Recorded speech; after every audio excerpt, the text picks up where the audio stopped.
Hey, everybody, it's me, Elijah Tyndall. Welcome to the Laugh Anyway podcast.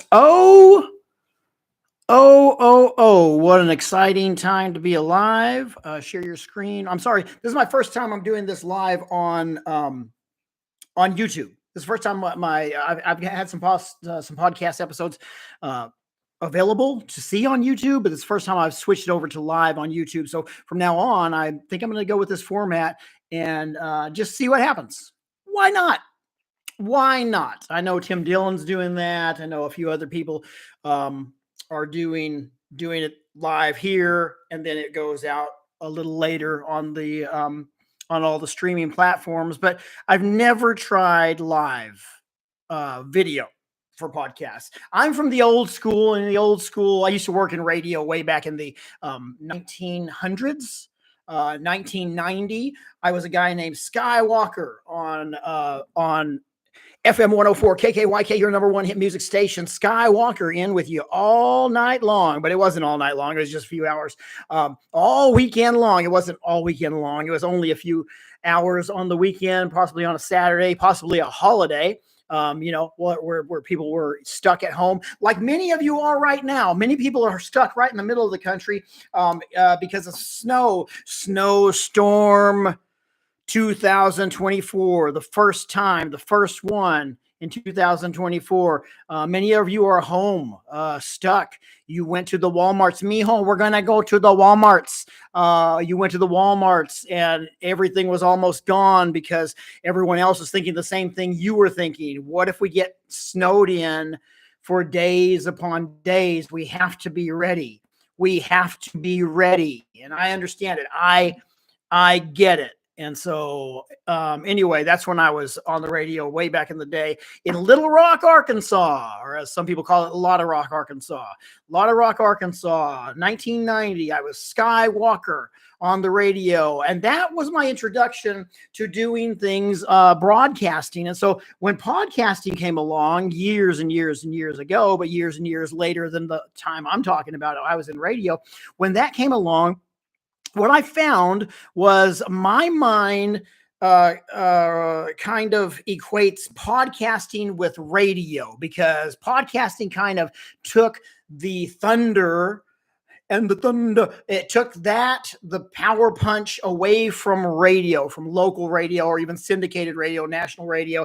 And then everything became about podcasting. And so I've always been someone who listens to podcasts, but I was not savvy to watching them. And I realized all the podcasts that I was listening to that were hits were also on YouTube, and people were viewing them on YouTube, and they actually had a larger following there. So that's what I'm doing with my podcast. I am switching over to this format on my YouTube channel. This YouTube channel has very few. This is a great time to gauge whether this works or not, because this YouTube channel is kind of newish. It has very few followers. I've been getting a few thousand people watching me every day on the shorts that I post. Some comments, but you know how online comments are. I've been called names so far. I've been ridiculed. But that's part of the thing that comes along with being a public figure, as it were. That's the title that I would have to put on my taxes, a public figure. And so some people just don't like it, no matter what you do. Here's a good lesson in life, boys and girls and ladies and gentlemen of all ages, that no matter what you do, there's going to be about 50% of the population who genuinely doesn't care for you. They genuinely don't like you. Now, that might be because of religious reasons. That might be because of political reasons. That might be whatever it is. There's going to be about 50% of the population, which is about 8 billion people on Earth. So 50% of 8 billion people, there's about 4 billion people who are just not going to care for you already. But then in that 4 billion that would care for you, there's also this kind of like, we need to hate on the people that are public So that way, because they're easy punching bags and we can just go for them. And that's out like never before. And so of that 4 billion that may care for you, if you're ever exposed to them, there's probably about, 70% of those that just want to poke fun at you and poke at you. It doesn't mean anything personal. Sometimes it is personal, and it gets personal because people don't know how to, regulate boundaries and stop going from, just like heckling somebody into really hateful type of commentary and speech. And so you just got to take that with a grain of salt whenever you choose to be someone who's out in the public. Many of you, this is your first time being introduced to me. Hi, my name's Elijah. I'm Elijah Tyndall. I'm a long time communicator for a career. I work comedy. I do motivational stuff. I've worked with companies and corporations for years, and organizations, nonprofit organizations, both faith-based and non-faith-based organizations. I work with juvenile correctional centers, prisons. I do anywhere there's a platform to get up and share encouragement. That's kind of what I do, and I package it in a humorous way. So I'm a comedian and podcaster. I'm an author, and I just released a new book a few weeks ago called Detours Don't Change Destinations. So if you want to pick that up, it's on Amazon. I encourage you to do so. It's a short read. I make all my books short, easy reads with larger fonts. Why? Because that's the way I like to retain information initially, and then you can do deep dives after that. So what are we talking about today?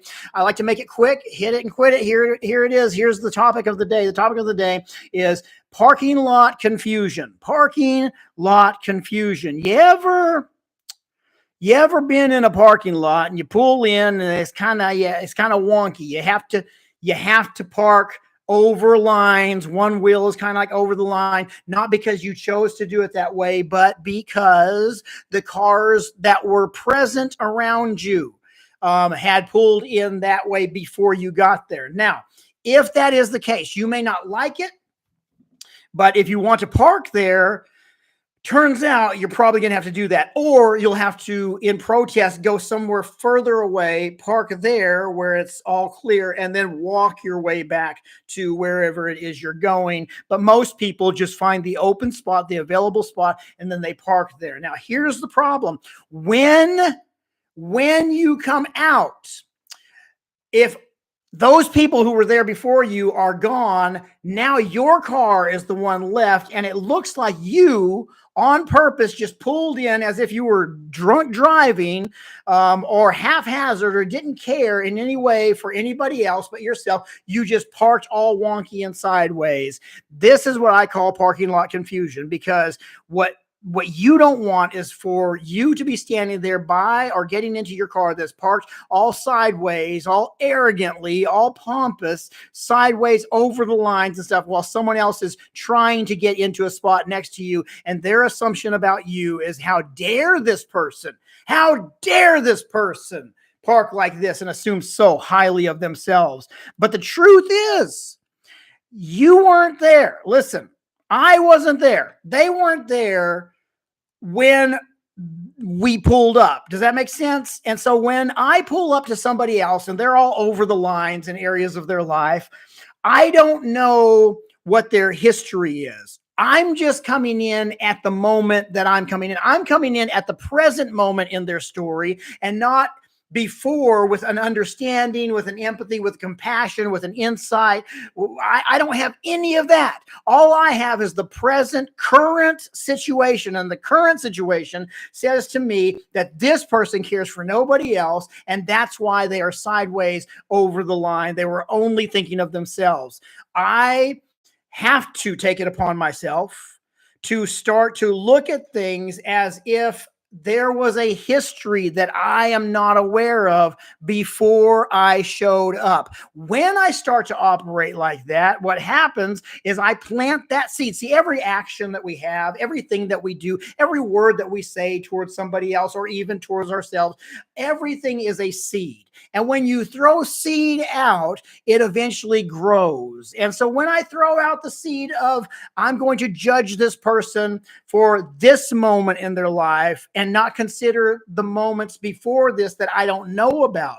See, people have moments in their life when, and in their history, when things all around them were wonky, were sideways, were compiled, and some people had no choice but to end up the way that they ended up. And you can say, well, you know what? They did have a choice. They could have waited, they could have parked down the road, and they could have done, and yes, that is true. But most of us just do what's available for us to do at that time.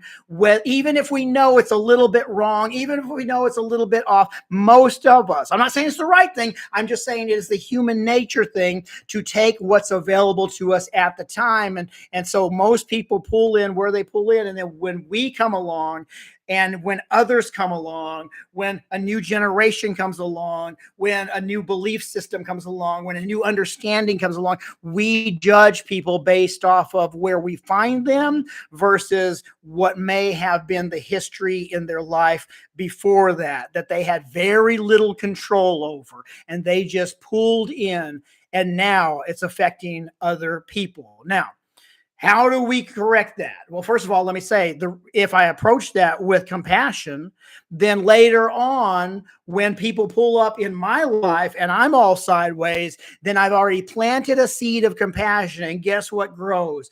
A produce, a product, a plant of compassion toward me. I have credit in that bank account. Does that make sense? Because I've deposited compassion, empathy into somebody else. Now that is going to be more available. There's more of a chance that it will be available to me. Doesn't mean it's going to every time. Doesn't mean every. Remember, half of the population of the world is just not into you already. And then of the population that would be naturally into you, a certain percentage of them goes along with the trend of society, which is to hate on people and to make fun of people and to downplay people. It's always easier to point out someone else's flaws and their faults. And so, but of that, at least there's seed in the ground that makes it more, it makes it more sensible to expect that we could receive some empathy and compassion coming our way when we have made a lifestyle of giving it out toward other people. Does it make sense? I hope so.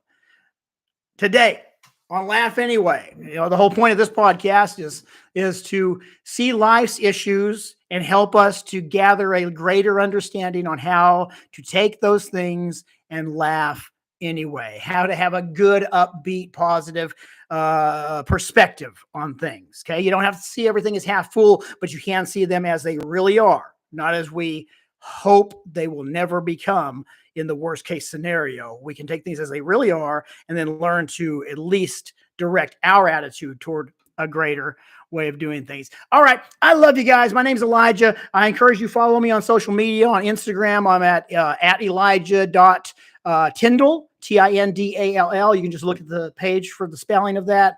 And then follow me on TikTok. I'm, I think, at Elijah _ or dash, one of those, Tyndall. And just look for the blue check marks. Okay. Have a good day and look forward to seeing you, hearing from you. And if you're not subscribed to this channel, I encourage you to do so. If you want to leave a comment, it helps me bump up and I can keep this podcast going. Okay. And make those comments nice. You have a choice what seed to plant. Plant a nice one, a sweet one, so I can repost it and give you props. All right. Have a great day. See you. Bye.